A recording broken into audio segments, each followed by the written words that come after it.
आपको पता है इस वक्त आपको हजारों लोग सुन रहे हैं ऑनलाइन। आप बिल्कुल दहाड़ कर बात कर रही हैं, मेरे लिए गौरव की बात है। और जी हाँ सर जी, मैं मतलब वो एक तरह के मतलब वो घर गृहिणी थी, ये समझ लो। मैं घूंघट करती थी क्योंकि गांव में ऐसा कुछ नहीं है कि मतलब वो लड़कियों को या बहुओं को मतलब वो ऐसा मतलब इतना खुलापन मिलता है। मगर जब से मैंने आपको सुना है तब से मैंने मतलब साइकिल चलाना भी नहीं आता था मुझे। मैंने साइकिल कोरोना के टाइम में साइकिल सीखा, इसके बाद में मैंने बाइक चलाना सीखा, फिर उसके बाद में मैंने कार चलाना भी सीखा। अब आचार्य जी ये तैरना सीख रही हैं। तैरना भी सीखा।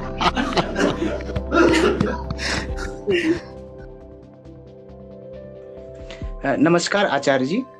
मैं एक दलित वर्ग से आता हूँ और उसमें हमें किशोर अवस्था से ही धर्म के प्रति नफरत और कुंठा से भर दिया जाता है कुछ षड्यंत्रकारियों के द्वारा। और हम उसी नफरत की आग में जल रहे होते हैं। मैं भी ऐसे ही 30 वर्ष तक जलता रहा और दूसरे अनदलित जो लोग हैं उनको मैं अपना दुश्मन मानता रहा। लेकिन आपका प्रचार मेरे तक आया, उसकी वजह से मैं श्रीमद् भागवत गीता के गूढ़ रहस्य और वेदांत उपनिषदों की सीख को अपने जीवन में उतार पाया। और उससे मैंने बहुत कुछ रूपांतरण किया अपना। मैं मांसाहारी भी था और शराब भी लेता था और बहुत ही मतलब क्या कहें अंगुली माल सा जीवन जीता था। लेकिन आपके ज्ञान के कारण और आपकी सीख के कारण मैं एक तरह से भिक्षु बन गया। और अब मैं वीगन भी हूँ और एक्टिविस्ट भी हूँ। मैं घायल पशुओं की मदद भी कर पाता हूँ और यहाँ तक कि पत्नी और बच्चे भी साथ हैं और सुनते हैं, अभी भी सुन रहे हैं। लेकिन मेरे जो अन्य दलित भाई हैं लाखों करोड़ों, वो उन षड्यंत्रकारियों की जो चाल है उसमें फंस कर के बेचारे नफरत से जल रहे हैं और अपना जीवन जला रहे हैं। कृपया उनको भी मार्गदर्शित करें ताकि वो भी इस ज्ञान से परिचित हो सकें और अपना जीवन उभार सकें।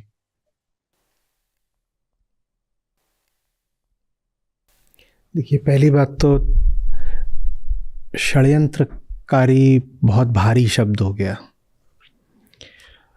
तो दलितों में अगर धर्म के प्रति उपेक्षा का या घृणा का भी भाव है तो सबसे पहले हमें समझना पड़ेगा कि ये बहुत पीछे से चली आ रही घटनाओं के कारण है अधिकतर, और इसके पीछे ठोस वजहें भी हैं। वो भाव किसी वर्ग की या किसी संस्था की आज की साजिश या षड्यंत्र का नतीजा नहीं है।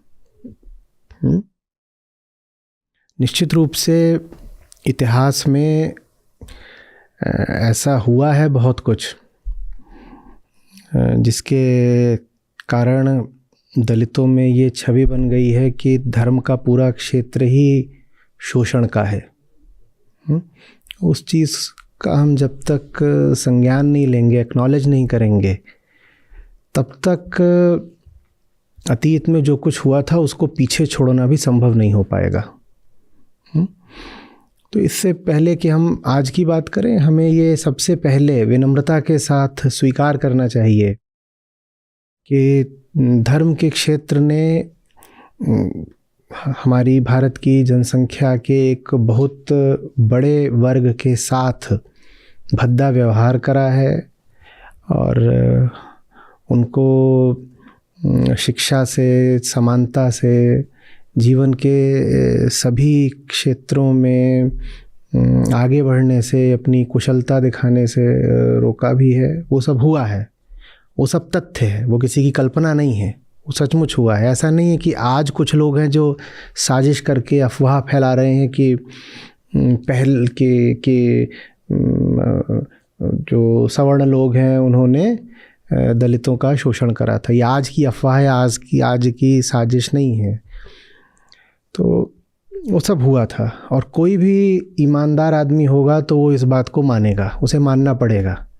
इतिहास आपकी या मेरी कल्पना नहीं होती, इतिहास लचीला नहीं होता, इतिहास तथ्य होता है, तथ्य ठोस होते हैं। हाँ, हमें तथ्य पता ना चल पाए वो अलग बात है, पर तथ्य अपने आप में एक ठोस बात होते हैं। उनके साथ जोड़ घटाव नहीं चलता है। तो वो सब हुआ है अतीत में, निश्चित रूप से हुआ है, उसके बहुत प्रमाण हैं। और किस तरीके से वो पूरी प्रक्रिया चली है, किन कारणों से चली है, उस प्रक्रिया में किन लोगों को किस स्तर के लाभ हुए हैं, वो भी हम लगभग जानते ही हैं।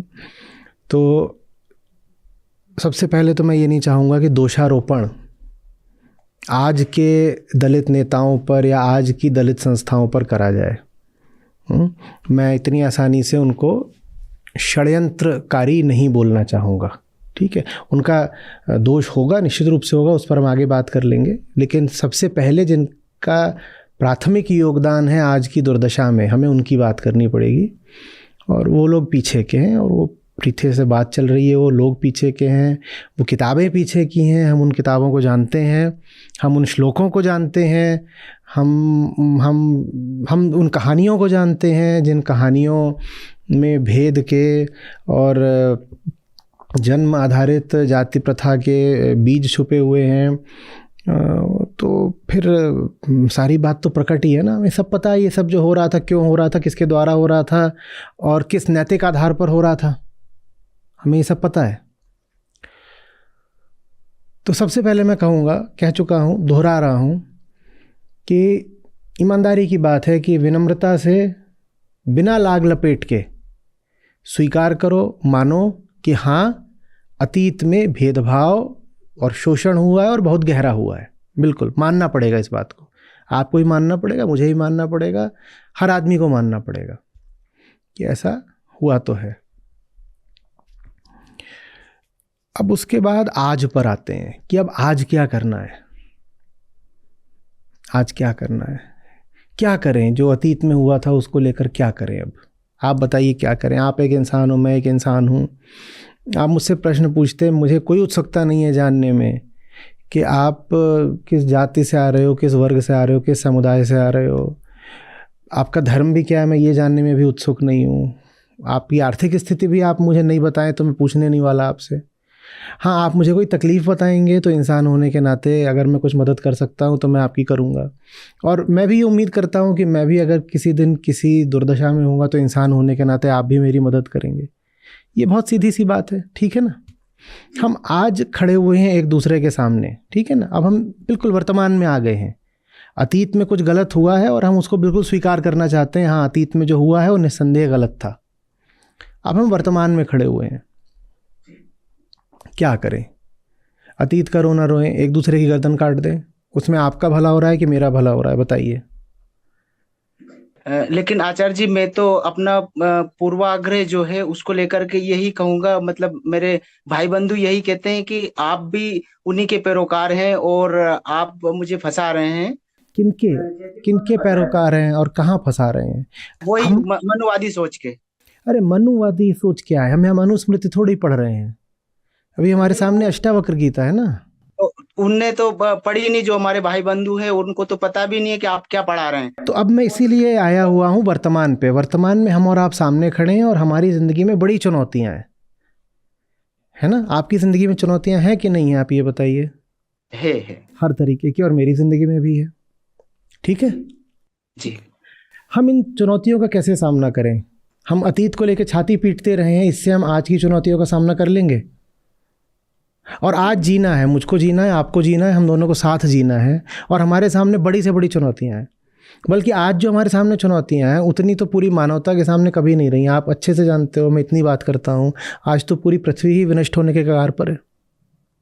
भारी चुनौतियाँ, हर तरह की चुनौतियाँ हैं, सामाजिक, व्यक्तिगत, धार्मिक, सांस्कृतिक, आर्थिक, वैश्विक, स्थानीय, आप बात बोलिए, संबंध आधारित, हर चीज़ में चुनौती खड़ी हुई है। और सबसे बड़ी चुनौती तो ये कि हो सकता है हमारी प्रजाति ही पूरी की पूरी साफ़ हो जाए, और हमारी प्रजाति बच भी जाए तो करोड़ों अन्य प्रजातियों को हमने बिल्कुल मौत के घाट उतार दिया है, कहीं बचे ही नहीं। इससे बड़ी क्या। तो आज हम इतनी समस्याएं झेल रहे हैं, इन समस्याओं को झेलने के लिए हमें एक अच्छा सहारा, एक अच्छा आधार चाहिए कि नहीं चाहिए। और अगर मुझे वो आधार अष्टावक्र गीता से मिल रहा है तो वो आधार मैं आपके साथ बांटूं कि नहीं। अष्टावक्र गीता अगर हमें बता रही है कि हम जो दुख झेलते हैं उनका मूल कारण ये है कि हम अपनी मान्यताओं को लेकर सवाल नहीं करते, तो ये बात जितनी एक ब्राह्मण के काम की है, क्या उतनी ही ये एक दलित और एक महादलित के काम की नहीं है? क्योंकि इंसान तो हम भी हैं, इंसान आप भी हैं, सब मनुष्य हैं। जाति वगैरह तो बाद में बन गई, माँ के पेट से तो सब एक से ही पैदा होते हैं। आप भी फंसे हुए हो जो शारीरिक वृत्ति होती है और जो सामाजिक संस्कार होते हैं उनमें, और दुनिया का हर आदमी फंसा हुआ है। ये भी नहीं कि बस भारतीय ही फंसा हुआ है। आप अफ्रीका चले जाओ, अमेरिका चले जाओ, वहाँ भी लोग इन्हीं दो चीज़ों में फंसे हुए हैं। बायोलॉजिकल कंडीशनिंग, सोशल कंडीशनिंग, शरीर की वृत्ति और समाज की संस्कृति, यही दो चीज़ें हैं जो हर आदमी को फंसा के रखती हैं। अगर हम इनमें फंसे हैं तो इनसे बाहर आने के लिए, अपने बंधन काटने के लिए हमको मदद चाहिए या नहीं चाहिए? चाहिए। वो मदद अगर मुझे मुनि अष्टावक्र से मिल रही है तो कहिए लूं कि ना लूं? बिल्कुल लेना चाहिए। और आप अष्टावक्र गीता में कब से हैं हमारे साथ? मैं लगभग शुरुआत से। तो आप वेदांत संहिता में साथ में हैं, आप गीता समागम में भी रहे हैं साथ में? हाँ, चारों में सर। आप चारों हमारी श्रृंखलाओं में साथ में बने हुए हैं। वो हमें जाति से, लिंग से, हर तरीके के भेद से मुक्त कराती हैं ये किताबें, या हमें और इनमें फंसाते हैं? मुक्त कराते हैं सर। मुक्त कराते। और हमें मुक्ति चाहिए कि नहीं चाहिए? चाहिए। तो अब मैं अतीत को देखते में इतना मैं मशगूल हो जाऊं कि आज जो चीज़ मुझे मुक्त करा रही है मैं उसको भी लात मार दूं, ये बुद्धिमानी होगी क्या? बिल्कुल नहीं। तो एकदम बहुत सीधा सवाल। मैं आज एक स्थिति पे खड़ा हुआ हूं, मैं ब्राह्मण हो सकता हूं, मैं क्षत्रिय हो सकता हूं, मैं चीनी हो सकता हूं, मैं रूसी हो सकता हूं, मैं दलित हो सकता हूं, मैं अफ्रीकन हो सकता हूं, मैं स्त्री हो सकता हूं, मैं पुरुष हो सकता हूं। मैं आज एक स्थिति में खड़ा हुआ हूं, मेरी स्थिति अच्छी नहीं है। आपकी स्थिति अच्छी है क्या? नहीं सर। मेरी स्थिति अच्छी है क्या? इस पृथ्वी पर जो लोग हैं, भले ही वो कितना दावा करते रहे, वाह वाह मौज आ रही है, बड़ी खुशी चल रही है, आज किसी की स्थिति अच्छी है क्या? जो हमारा घर ही जल रहा हो तो घर में से किसी भी निवासी की स्थिति अच्छी हो सकती है क्या? किसी की स्थिति अच्छी नहीं है। तो हमें मदद चाहिए ना। मैं बार बार इसी बात पर आ रहा हूं, हमें वो मदद यहां से मिल रही है। और कहते हैं ना कि don't throw the baby out with the bath water. Manusmriti के साथ साथ हमें अष्टावक्र गीता थोड़ी बाहर फेंक देनी है। बहुत अंतर होता है। देखिए, दो तरह के साहित्य चले हैं सनातन धारा में, एक श्रुति साहित्य, एक स्मृति साहित्य। श्रुति में दर्शन आता है। श्रुति में क्या आता है? दर्शन, फिलॉसफी जी। और वो बहुत गहरी और बहुत उम्दा फिलॉसफी है। और स्मृति में क्या आता है? स्मृति में आते हैं पुराण और इतिहास ग्रंथ आपके, ये स्मृति में आते हैं जी। हाँ, ये अलग बात है कि स्मृति में महाभारत भी आती है, लेकिन महाभारत में गीता है जो श्रुति में आती है। क्योंकि महाभारत कहानी है, गीता कहानी नहीं है। तो ऐसे समझ लीजिए कि स्मृति में वो सब कुछ आता है जो किस्से, कहानी, कथा के रूप में है, वो स्मृति में आ जाता है। या जो मानव द्वारा रचित कानूनों जैसा है वो भी स्मृति में आ जाता है, जिसमें मनुस्मृति और ये आपकी याज्ञवल्क्य की स्मृति, ये सब आ गई, ये सब स्मृतियों में आ गई। स्मृति का अधिकांश हिस्सा कहानी है और जो बाकी हिस्सा है वो भी मानव द्वारा रचित है। भाई इंसान ने कानून बनाए, ये इंसान के बनाए हुए कानून, ठीक है, वो स्मृति है। श्रुति क्या है? श्रुति है दर्शन। श्रुति में ये नहीं देखा जाता कि सामाजिक व्यवस्था क्या है। श्रुति में ये सब मतलब नहीं है कि राजा क्या करेगा, प्रजा क्या करेगी। श्रुति सीधे सीधे बात करती है अपनी, मैं हूं और मैं परेशान हूं, मैं कैसे जीऊं, ये जो है प्रतिपाद्य विषय है श्रुति का। तो स्मृति में जो कुछ है उसमें से अधिकांशतः समय के साथ पुराना पड़ेगा, पढ़ना चाहिए, क्योंकि वो बात काल सापेक्ष है, समय पर आश्रित है। समय बदल गया तो वो बात पीछे छूटेगी। लेकिन श्रुति में जो बात हो रही है वो मैं की हो रही है, अहम की। अहम, मैं हूं और मैं दुखी हूं, मैं परेशान हूं, मैं बंधन में हूं, मैं क्या करूं। वो बात काल निरपेक्ष होती है। जो काल निरपेक्ष है बात वो सदा उपयोगी रहती है। तो हम और आप आज अगर परेशान हैं तो श्रुति आज भी हमारे लिए उपयोगी है, स्मृति नहीं उपयोगी है हमारे लिए। तो स्मृति को हमें पीछे छोड़ना है, हमें ये अंतर करना आना होगा। हम गेहूं के साथ घुन नहीं पीस सकते, तो ना बेबी के साथ बाथ वाटर बाहर फेंक रहे थे, उसका बच्चा नहीं बाहर फेंक दोगे। एक टोकरी में फल रखे हुए थे, 2 सड़े हुए हैं तो तीसरे को भी फेंक दोगे क्या बाहर? ऐसा करते हैं क्या हम कभी? आप जाते हो, आप अपनी अलमारियों की जो किताब देखते हो, वहां पे किताबों वाली अलमारी में, वहां आप पाते हो कि 10 किताबें रखी थी, 8 को दीमक खा गई, तो बाकी 2 भी फेंक देते हो क्या? आपके कपड़े छोटे हो गए क्योंकि कपड़े काल सापेक्ष थे, और जो चीज भी काल सापेक्ष है वो काल बीतने के साथ छोटी हो जाती है। आपके कपड़े छोटे हो गए, जो कपड़े छोटे हो गए वो आप, ठीक है, अच्छी बात है, आप उनका मत उपयोग करिए। पर जो कपड़े छोटे नहीं हुए हैं, क्या आप उन्हें भी फेंक दोगे? श्रुति वो कपड़ा है जो कभी छोटा नहीं हो सकता। जी, लेकिन सर भेद ही नहीं पता है। अब भेद नहीं पता तो भेद हमें बताना पड़ेगा, वही मैं प्रयास कर रहा हूं। हालांकि वो प्रयास करने में बाप रे बाप कितनी गालियां खानी पड़ती है, लेकिन मैं उन पे कभी उत्तर नहीं देता। दलित बंधुओं से जितने भी मुझे अपशब्द आते हैं और जितनी भी बुराइयां झेलनी पड़ती हैं, मैं कभी उनका कोई उत्तर नहीं देता, क्योंकि मैं उनका दर्द महसूस कर सकता हूं। मुझे मालूम है कि उनके साथ जो कुछ हुआ है उसके बाद वो हमें फूलों की माला तो पहनाने से रहे।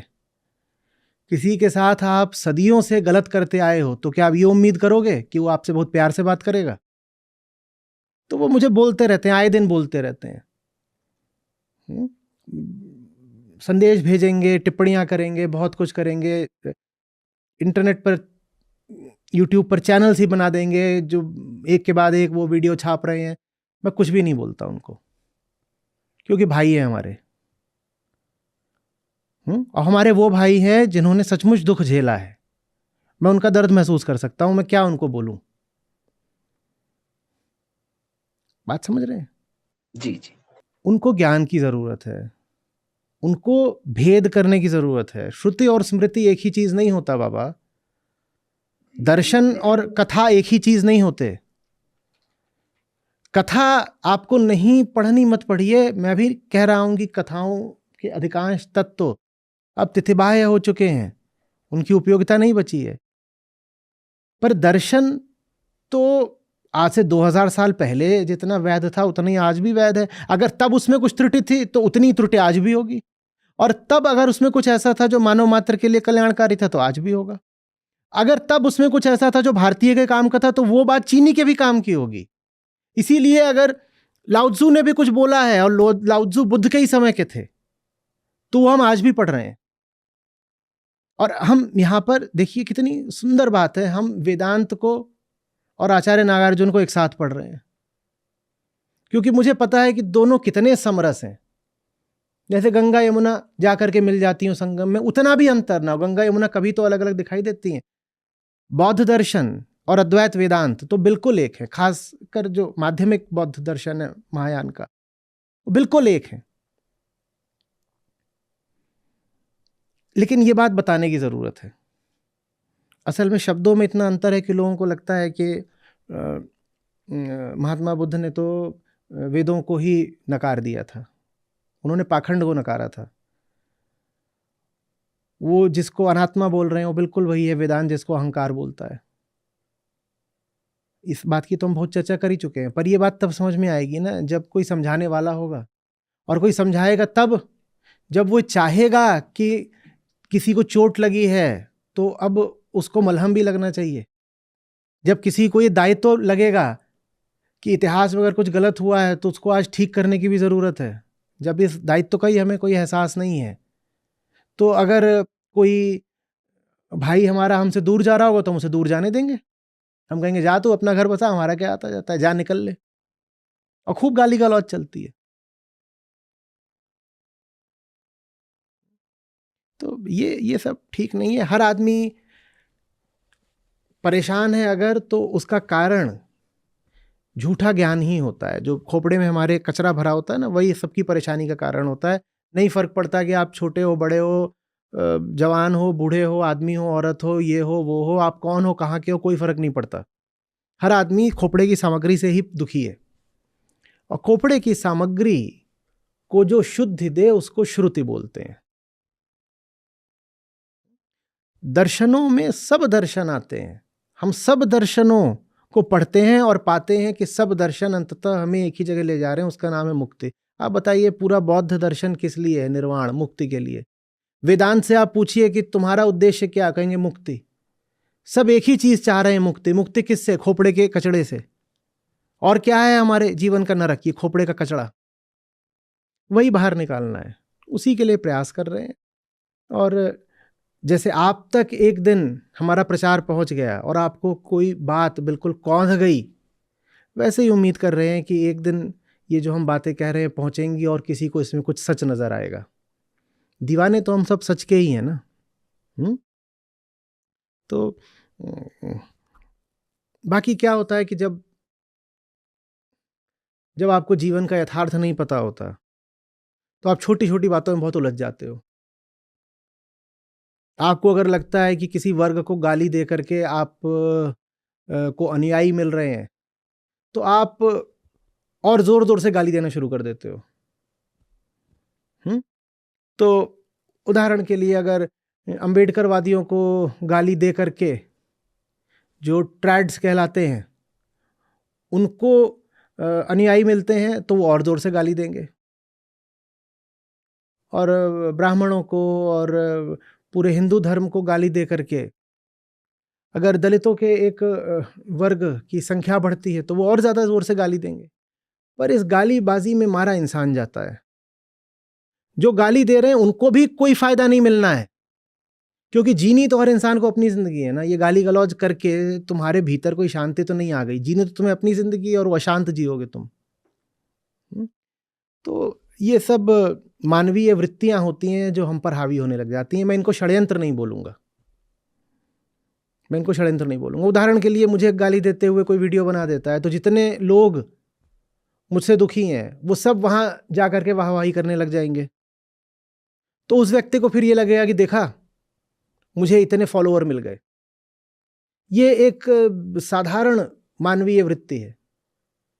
तो लोग ये फिर खूब करते जाते हैं। इसको साजिश क्या बोलें, ये तो हर कोई करता ही रहता है।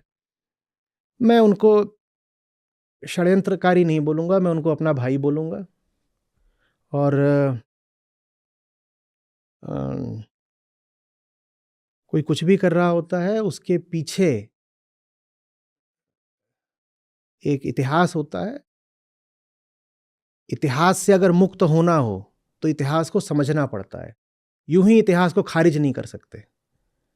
हम बिल्कुल चाहते हैं कि हम इतिहास के बंधक बन के ना रहें। अतीत से मुक्ति बहुत बड़ी बात है, हम चाहते हैं अतीत से हमें मुक्ति मिले। पर अगर अतीत से मुक्त होना है तो अतीत को ईमानदारी से समझना पड़ेगा।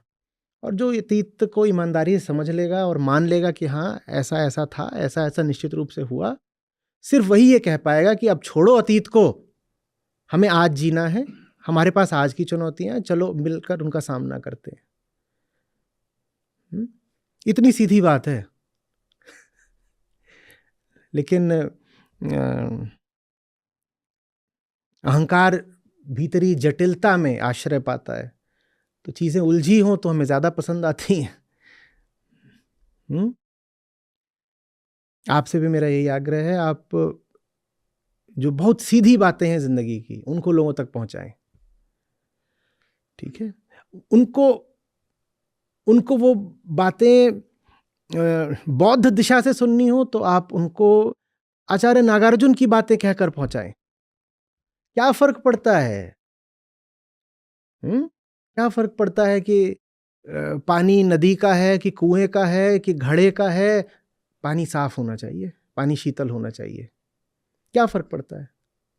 हाँ, आप किसी से कहें कि वेदांत सुन लो, वो कहे अरे नहीं वेदांत नहीं सुनूंगा, वेदांत हिंदुओं का है, तो आप उनको शून्यता सप्तति सुना दीजिए। आप कहिए ये तो बौद्धों की है ना, तुम इसको सुन लो। शून्यता सप्तति बिल्कुल वही बात कह रही है जो वेदांत कह रहा है।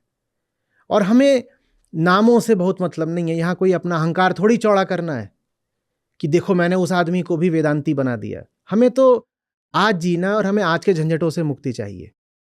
किसी को मुक्ति अगर बुद्ध की वाणी सुनकर मिल रही है तो इससे अच्छा क्या हो सकता है?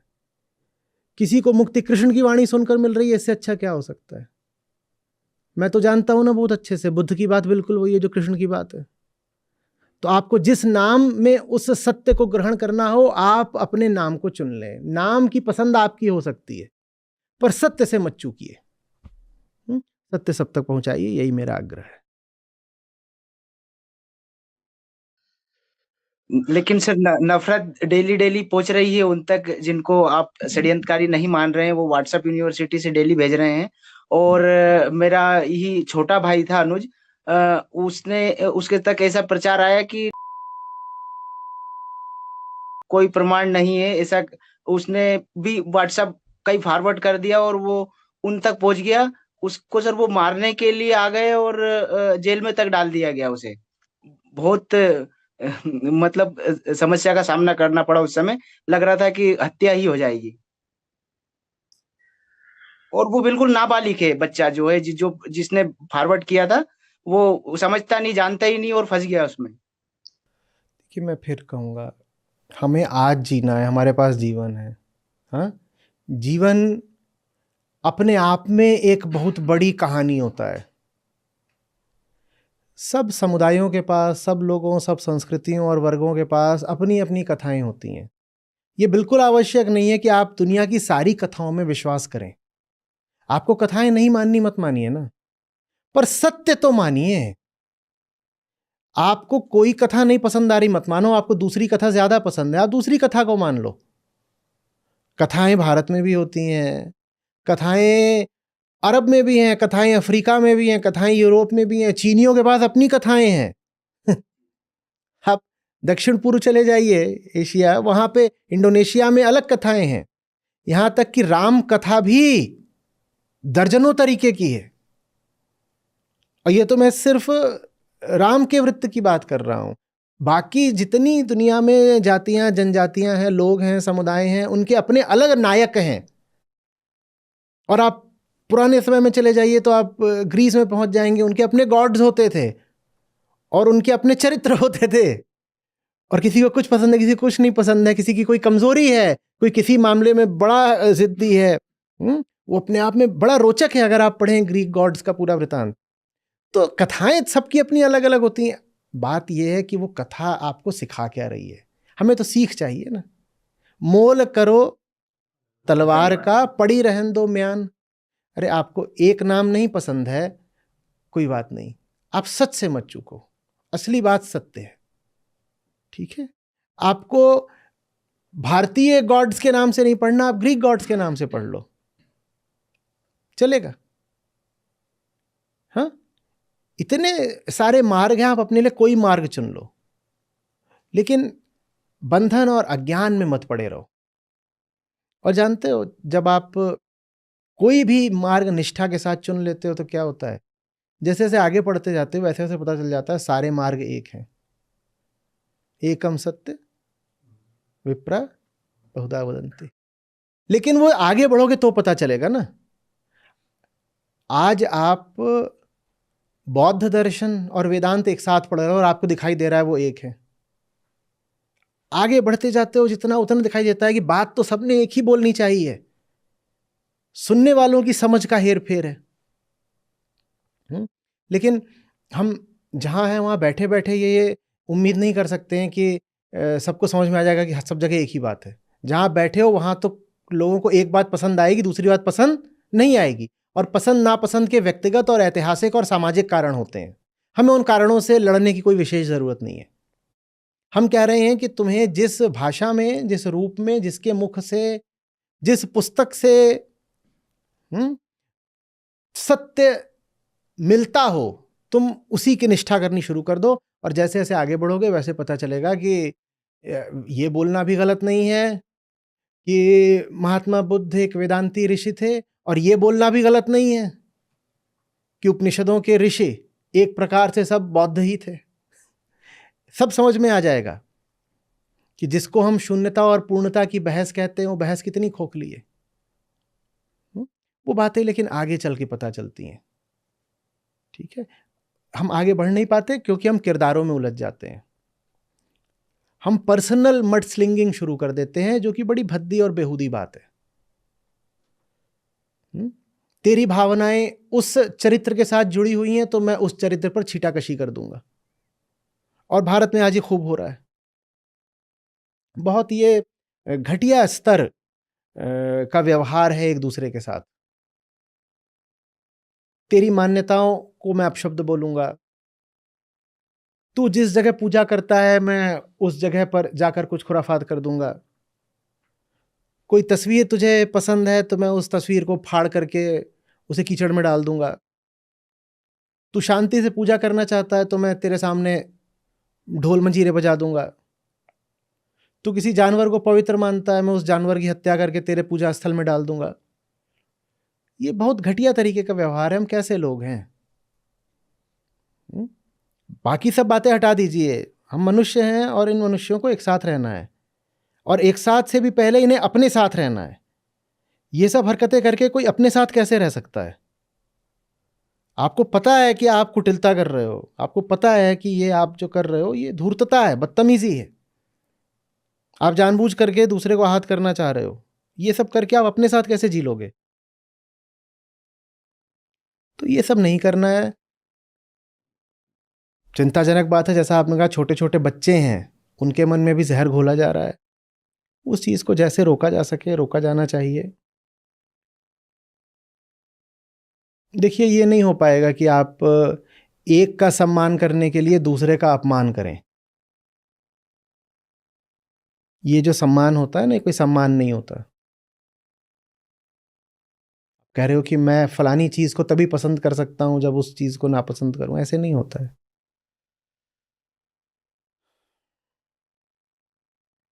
दूसरी बात, जिस चीज को समझा नहीं उसको नापसंद कैसे कर रहे हो? सबसे कह रहा हूं, आप जिन चीजों के प्रति घृणा से इतने भरे हुए हो, और आज पूरा देश ही घृणा में भरा हुआ है, सबके पास घृणा का कोई ना कोई विषय है। आप जिसके विरुद्ध घृणा से इतने भरे हुए हो, क्या आपने उसको समझा है? आप गीता के विरुद्ध घृणा से भरे हुए हो, आपने गीता समझी भी है? आप गांधी के विरुद्ध घृणा से भरे हुए हो, आपने गांधी को पढ़ा भी है? आप जो कुछ भी बोल रहे हो उसका स्रोत क्या है? आप कह रहे हो कि ऐसा है, आपको कैसे पता ऐसा है? आपने इतिहास पढ़ा है, आपने अध्यात्म पढ़ा है, आपने कुछ नहीं पढ़ा। तो इतनी आसानी से फिर आप घृणा वाली बातों को सच कैसे मानने लग गए? आप देख क्यों नहीं पा रहे कि आपका शिकार हो रहा है, कोई आके आपके भीतर नफरत घोल रहा है? और आप देख क्यों नहीं रहे कि अगर आपका शिकार हो रहा है तो आप ही जिम्मेदार हो? क्योंकि ये आपके ऊपर है ना कि अपने मन की हिफाजत करो, यहां कोई आकर के कुछ भी उल्टी पुल्टी बातें ना डाल दे। लेकिन सिर्फ मेरे भाषण देने से कुछ नहीं हो जाने वाला।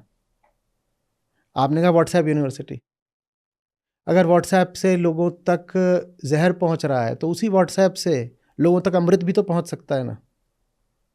वो मेरी और आपकी जिम्मेदारी है, वो हमें करना पड़ेगा। या टेक्नोलॉजी का इस्तेमाल सिर्फ नाश के लिए ही हो सकता है? तो हम कोशिश कर रहे हैं कि टेक्नोलॉजी का इस्तेमाल करके जहां आग लगी हुई है वहां आग बुझाई भी जाए। साथ दीजिए, संस्था जितनी जान लगा सकती है लगा रही है। बाकी जितना आप कर सकते हैं मिल करके, संस्था उतना नहीं कर सकती।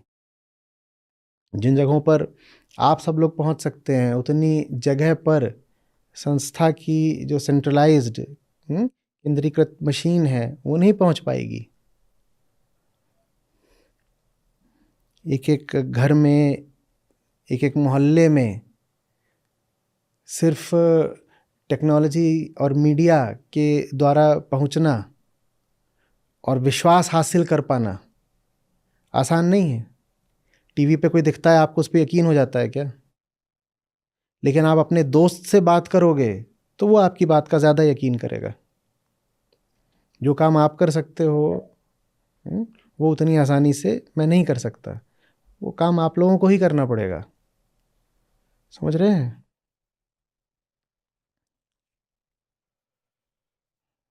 तो और इलाज तो यही है। बीमारियां 100 तरह की होती हैं, इलाज तो यही है। हमारा दिमाग खराब हो गया है क्योंकि उसमें उल्टा ज्ञान भर दिया गया है। तो सही ज्ञान ही इलाज है। भले ही मेरा ये वक्तव्य आपको कितना भी बोरिंग लगे, ओल्ड फैशन लगे, हाँ क्या रे देखो ये कैसी बातें कर रहे हैं, उबाऊ बातें, पुरानी बातें। ज्ञान से क्या होता है? ज्ञान ही से सब कुछ होता है। क्योंकि आज का सारा नाश भी किससे है? गलत ज्ञान से, जहरीले ज्ञान से। जब जहरीले ज्ञान से इतना नाश हो सकता है तो जहरीले ज्ञान को ही तो काटना पड़ेगा ना। तो जितना प्रचार और प्रयास जहर फैलाने वाले कर रहे हैं, उससे दूना प्रचार और प्रयास हमें करना पड़ेगा। लोग समझते नहीं है, कहते हैं कि आपकी संस्था इतना प्रचार क्यों करती है। ये जो बातचीत हुई इसके बाद कुछ समझ में आ रहा है संस्था के लिए प्रचार करना ज़रूरी क्यों है। संस्था सारा काम प्रचार के लिए ही कर रही है। सत्य का आविष्कार तो होगा नहीं, तो सत्य का तो प्रचार ही हो सकता है ना बाबा, या आविष्कार करें उसका। सत्य तो है, उसको ज़रूरत किस बात की है? प्रचार की। आविष्कार की तो ज़रूरत नहीं है, वो तो है, सदा से है, पर सब तक पहुंचा हुआ नहीं है। सब तक ज़्यादा तेज़ी से क्या पहुंच जाता है? झूठ। मैंने बार बार बोला है, गंदगी ज़्यादा तेज़ी से फैलती है। सफाई तो धीरे धीरे करनी पड़ती है, गंदगी अपने आप फैल जाती है बहुत तेज़ी से।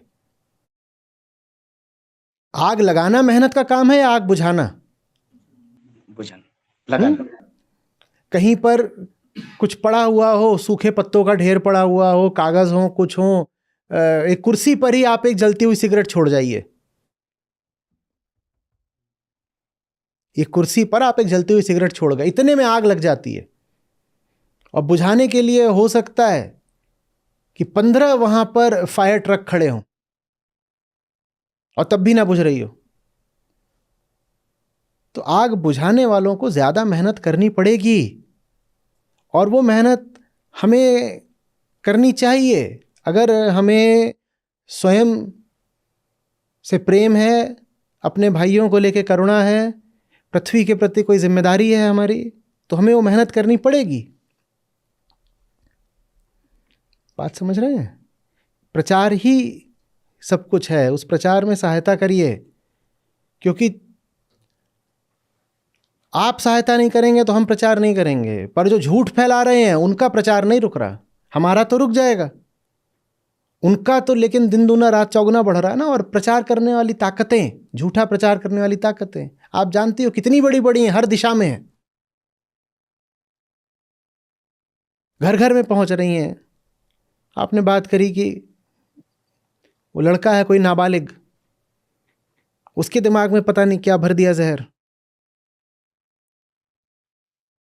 बोल तो रहे थे अभी कि मार पिटाई की नौबत आ गई, हत्या की नौबत आ गई।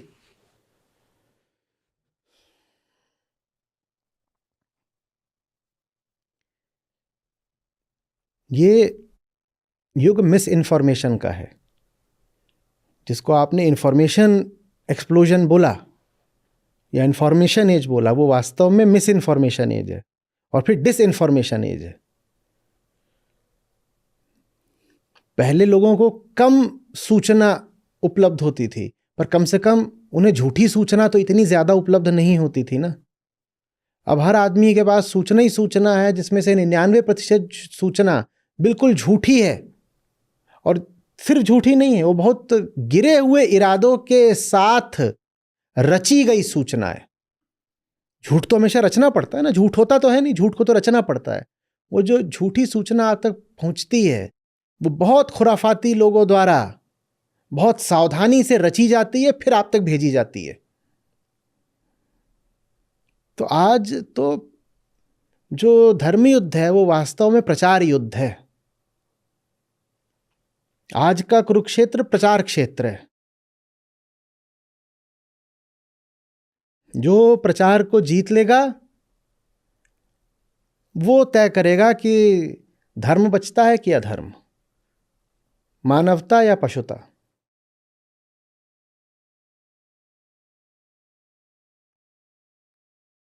जितनी बातें आप जान रहे हो, सीख रहे हो, उसको जान लगा करके दूसरों तक पहुंचाओ। तगड़ी लड़ाई है, तगड़ी लड़ाई है, और पूरी पृथ्वी के भविष्य की लड़ाई है। इसमें हल्के नहीं पड़ सकते।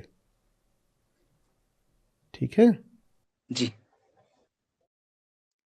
आचार्य जी, मैं कुछ बताना चाहूंगा उन भाइयों को कि कैसे मुझे आपसे लाभ मिला, और उसके बारे में कि सबसे पहले तो आचार्य जी, मैंने 30 किलो अपना वजन कम किया। मैं बहुत मोटा हो रहा था, जिसको आप सोपे का आलू बोलते हैं, वो था।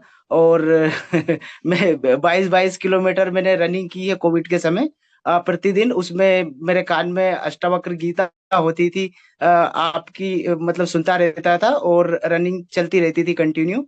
और मांसाहार भी त्यागा है, शराब त्यागी। और उसके बाद ये चीज पत्नी को भी अच्छी लगी। तो वो उन्होंने शुरुआत में तो काफी विरोध किया मेरा कि मैं आत्महत्या ही क्यों ना कर लूं। बोले, इतना पैसा जीवन जीने जा रहे हो, बाबा बनने जा रहे हो। तो फिर लेकिन उनको जब पता चला, तो वो भी आपकी बात समझी। कम से कम इतना तो कमाओ कि रोटी खाओ अपनी, ये आपकी युक्ति है। इसी को वो चरितार्थ करते हुए उन्होंने स्वयं का व्यवसाय करा, और आज वो मेरे से ज्यादा कमा रही हैं, और मतलब मेरा सहयोग ही कर रही हैं। और बहन भी मेरे साथ रहती थी, वो भी मेरे पर ही आश्रित थी। पिताजी हमारे एक्सपायर हो गए हैं, तो अब वो समझी, तो उसने भी अपना काम स्टार्ट कर दिया, खुद काम करती है, अकेले रहती।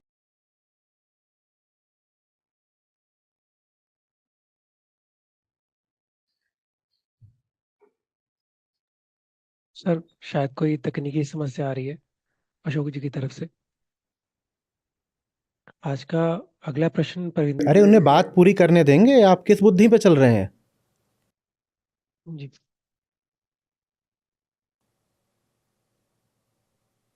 वो अपने घर का हाल बता रहे हैं, आप कह रहे हैं अगला सवाल ले लीजिए। थोड़ा संवेदनशीलता रखा करिए।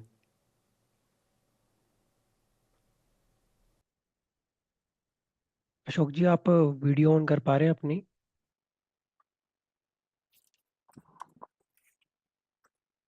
अशोक जी, अपनी वीडियो ऑन करने का प्रयास कीजिए।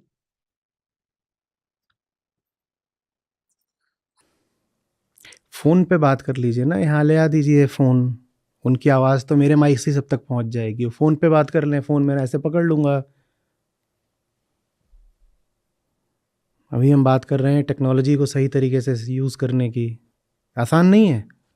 वो कॉल ही कर लें व्हाट्सएप पे, मैं ऐसे पकड़ लूँगा, आवाज़ तो उनकी तब तक चली जाएगी। हाँ, कर दीजिए।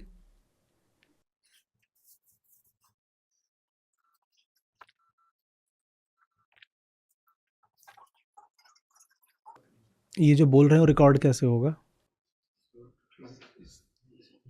वीडियो कैसे रिकॉर्ड होगा? हाँ, आप एक मोबाइल से रिकॉर्ड कर लीजिए उनको। टेक्नोलॉजी। सर, मैं दूसरे मोबाइल में कर लिया है। कोई बात नहीं, रुकिए, मैं आपको वीडियो पे ले रहा हूँ, ठीक है?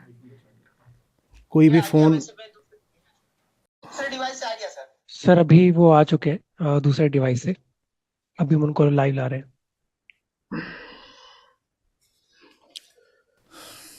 बात पूरी करिए।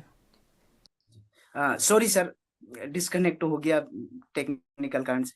तो यही मैं अपने सारे भाइयों के लिए कहना चाह रहा था कि आचार्य जी की जो सीख है, उससे काफी व्यवहारिक लाभ हुआ है मुझे व्यक्तिगत ही। मैं प्रमाण हूँ कि मेरा शारीरिक वजन कम हुआ, और मानसिक वजन भी कम हुआ। मेरी जो बुरी आदतें थी वो कम हुई, जानवरों के प्रति करुणा आई। और पहले मैं खुद चबाया करता था, और आज बचाया करता हूँ।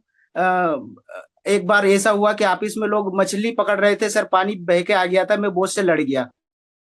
बॉस से मैंने बोला कि मैं इनको मतलब आप चबाने के लिए पकड़ रहे हैं, मैं इनको बचाने के लिए पकड़ूंगा, और सबको नदी में छोड़ करके आऊंगा। ये आपने लिखा था ना, ये वाली घटना आपने लिखी भी थी? कम्युनिटी पर डाली थी आचार्य जी। पढ़िए, कई महीने पहले लिखा था आपने। हाँ हाँ हाँ जी। तो ऐसा बहुत ही मतलब ऊर्जा भी आती है, और ये बल पता नहीं कहाँ से आ जाता है कि जिनसे मतलब छुट्टी मांगना हो या नमस्कार करना हो उसमें भी डर रहता था, उनके सामने बिल्कुल लड़ गए और अड़ गए। तो ये बल मुझे आप ही की सीख से आया है। और पत्नी भी आचार्य जी अभी लगभग रोज प्रतिदिन 2:30 से 3 बजे तक काम करती हैं, और घर पे ही ये सिलाई का काम करती हैं। और बहन भी हमारी जो सुबह 6 बजे उठ करके काम करने जाती है और रात को 10 बजे तक आती है, वो 2 नौकरी कर रही हैं और खुद अकेले रह रही है, हमसे 1 रुपया नहीं लेती। और बल्कि ये कह रही कि भैया आपने बहुत कुछ खर्चा करा, मेरे पे यदि कुछ जरूरत हो तो मांग लीजिए। आज संडे है, वो हमारे पास आई हैं और बैठी हैं, बहन भी सुन रही है आपको। दोनों बच्चे भी बहुत एक्टिव हैं और बहुत अच्छा रिजल्ट। सामने हो तो बात कराइए, जी जी, बहन बैठी है और पत्नी भी है। बात कराइए। नमस्कार सर जी। नमस्कार। तो बाल आप ऐसे ही रखती थी या आपने अभी ये बगावत में कटवाए हैं? मैं ऐसे रहती हूँ लड़कों की तरह। ये आचार्य जी 2021 में आपका जो बर्थडे था ना, उस पे आई थी, तब इन्होंने आपको सुना था, तब से बदल गई हैं। और इनका नाम सीमा था, सीमा से इनने अपना नाम सेहरा कर लिया। जी, आपने सर पे रखा था। बहुत बहुत अच्छा लग रहा है, और कई बार मुझे इन चीज़ों की ज़रूरत होती है।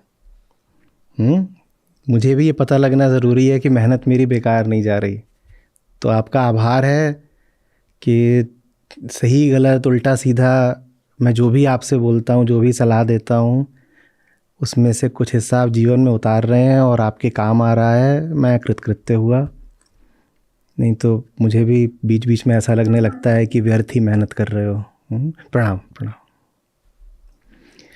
बढ़िया, अच्छा है। हमारा जो डर था अंदर का, वो तो काफी खत्म हो गया, क्योंकि मैं जहाँ मतलब बोलने में भी हिचकती थी, जहाँ मतलब मैं किसी से बोल नहीं पाती थी, मगर आज मैं सबको मतलब बोल सकती हूँ आगे। और जहाँ मतलब मैं इनके आगे हाथ फैलाती थी 1-1 रुपए के लिए, आज मैं खुद कमा रही हूँ और लोगों को शिक्षा भी दे रही हूँ। और लेडीज से मेरे पास सीखने भी आती है, सिलाई करती हूँ मैं। रात को 2-2 3-3 बज जाते हैं। तो बस ये है कि आपने जैसे सिखाया कि भाई आगे बढ़िए और इतना तो कमाइए कि रोटी अपनी खाइए, तो बस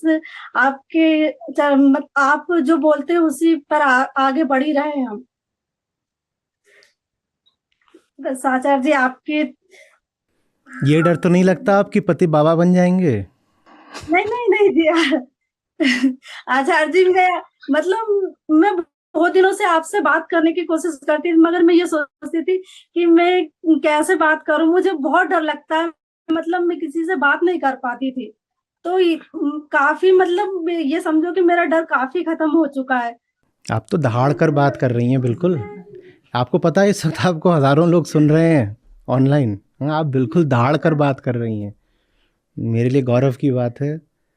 और आचार्य जी, मैं मतलब वो एक तरह के मतलब वो घर गृहिणी थी, ये समझ लो। मैं घूंघट करती थी, क्योंकि गांव में ऐसा कुछ नहीं है कि मतलब लड़कियों को या बहुओं को मतलब ऐसा मतलब इतना खुलापन मिलता है। मगर जब से मैंने आपको सुना है, तब से मैंने मतलब साइकिल चलाना भी नहीं आता था मुझे। मैंने साइकिल कोरोना के टाइम में साइकिल सीखा, इसके बाद में मैंने बाइक चलाना सीखा, फिर उसके बाद में मैंने कार चलाना भी सीखा। अब आचार्य जी ये तैरना सीख रही हैं।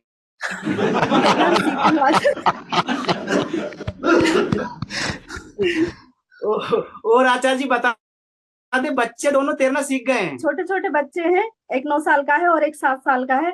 वो भी जब हम गर्मी की छुट्टियों में ऋषिकेश गए थे, तो वो गंगा जी में तैरना सीखे। बहुत अच्छा। आप उनको अगर, अब तो शायद सो गए होंगे, 12:30 बज रहा रात का, पर अगर जग रहे हो तो उनको रिफ्लेक्शंस में ले आइएगा, या किसी और दिन जब जग रहे हो तो उनको रिफ्लेक्शंस में ले आइए। आचार्य जी आए थे, वो गोवा शिविर में भी आए थे, इसके बाद में दीप उत्सव में भी आए थे। अभी फिर आ रहे हैं। और अभी फिर आ रहे हैं। अभी फिर आ रहे हैं, तो इस बार उनको हम मंच पे लेके आएंगे। जी, मंच पर आए थे, बड़ा वाला लड़का आए थे। हाँ, इस बार सब छोटे को भी लेके आएंगे। इस बार ज़्यादा लंबा सत्र है और 2 दिन का है, तो मंच पे आइएगा आप लोग। और बहुत लोगों ने सुना है, लोग तो अब आपकी प्रतीक्षा कर रहे होंगे बहुत सारे। अब तो चेहरा भी पहचान में आ गया। आप मंच पर आइएगा सब लोग। ठीक है, बहुत अच्छा, बहुत अच्छा। और दिली खुशी, दिली खुशी। बहुत बहुत धन्यवाद।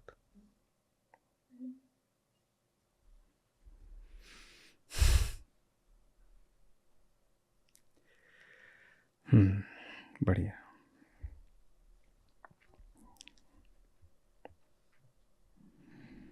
बुरा जो देखन मैं चला, बुरा न मिले आको।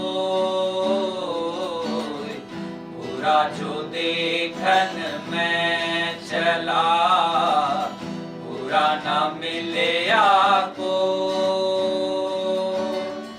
जो मन खोजा अपना, मुझसे बुरा न कोई रे साधो, मुझसे बुरा न कोई। बुरा जो देखन मैं चला, बुरा न मिले आको।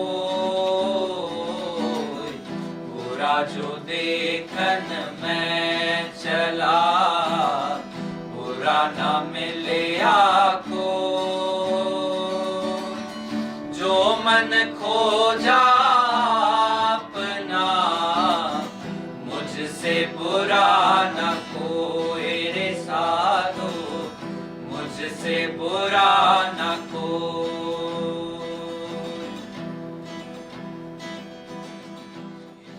झूठा सब संसार है, को ना अपना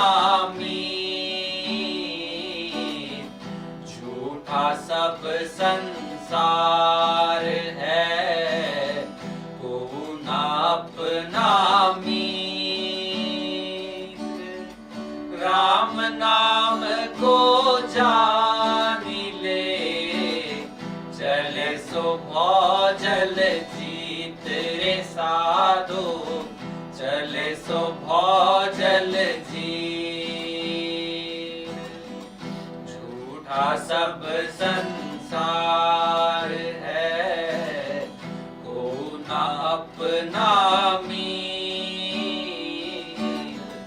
झूठा सब संसार है, को ना अपना मीत। राम नाम को जानी ले, चले सो भौजल जीत रे साधो, चले सो भौजल जीत। अपना तो कोई नहीं, देखा ठोक बजाए। अपना तो कोई देखा ठोक बजाए। अपना अपना क्या करे, मोह भरम लपटाए रे साधो, मोह भरम लपटाए। अपना तो कोई नहीं, देखा ठोक बजाए। अपना तो कोई नहीं, देखा ठोक बजाए। अपना अपना क्या करे, मोह भरम लपटाए रे साधो, मोह भरम लपटाए। मोह फंद सब फंदिया, कोई न सके निवार। मोह फंद सब फंदिया, कोई न सके निवार। कोई साधु जन पारखी, बिरला तत्व विचार रे साधो, बिरला तत्व विचार। मोह फंद सब फंदिया, कोई न सके निवार। फंद सब फंदिया, कोई न सके निवार। कोई साधु जन पारखी, विरला तत्व विचार रे साधु, विरला तत्व विचार। सुख के संगी सवार थी, दुख में रहते दूर। सुख के संगी सवार थी, दुख में रहते दूर। कहे कबीर परमारथी, दुख सुख सदा हजूर रे साधु, दुख सुख सदा हजूर। सुख के संगी सवार थी, दुख में रहते दूर। सुख के संगी सवार थी, दुख में रहते दूर। कहे कबीर परमारथी, दुख सुख सदा हजूर रे साधु, दुख सुख सदा हजूर। झूठे सुख को सुख कहे, मानत है मन मोर। झूठे सुख को सुख कहे, मानत है मन मोर। जगत जबै ना काल का, कुछ मुख में कुछ गोद रे साधु, कुछ मुख में कुछ गोद।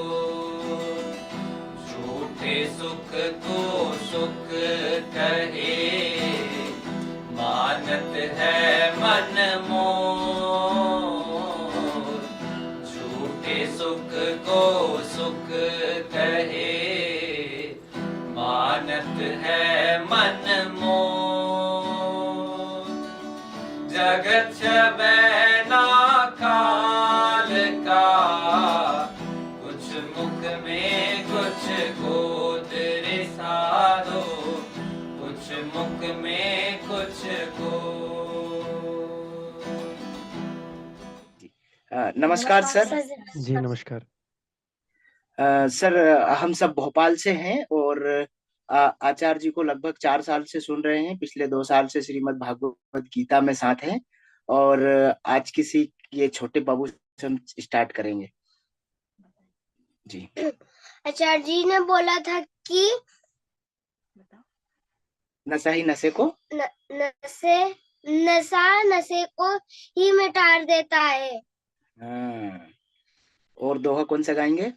लिखा लिखी है नहीं, देखा देखी बात, दूल्हा दुल्हन मिल गए, फीकी पड़ी बारात रे साधो, फीकी पड़ी बारात।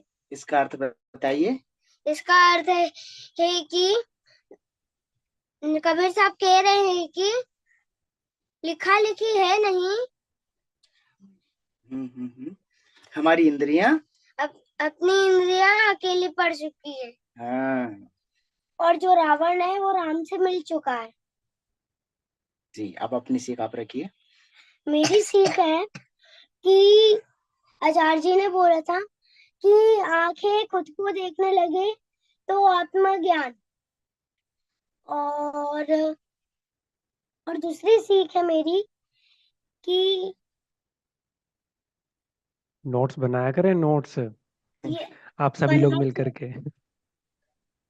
नोट्स इन्होंने बनाए हैं सर, सब लिखे हैं, लेकिन याद कर लिया था अभी। अच्छा हाँ हाँ, और नोट्स दब गए हैं। ठीक है बताएं। चलो दोहा गाइए। आत्मा आत्मा अपनी प्रकृति पर आई, ध्यान दे और जान ले, आत्मा से प्रेम ही धर्म है, प्रेम बले ही प्राण ले। जी, बहुत सुंदर। सबसेरा की बारी है। नमस्कार। आज की सीख, जी। खुद को ऐसा बनाओ कि खुद को पसंद आए, स्वयं के लिए रीत जाओ।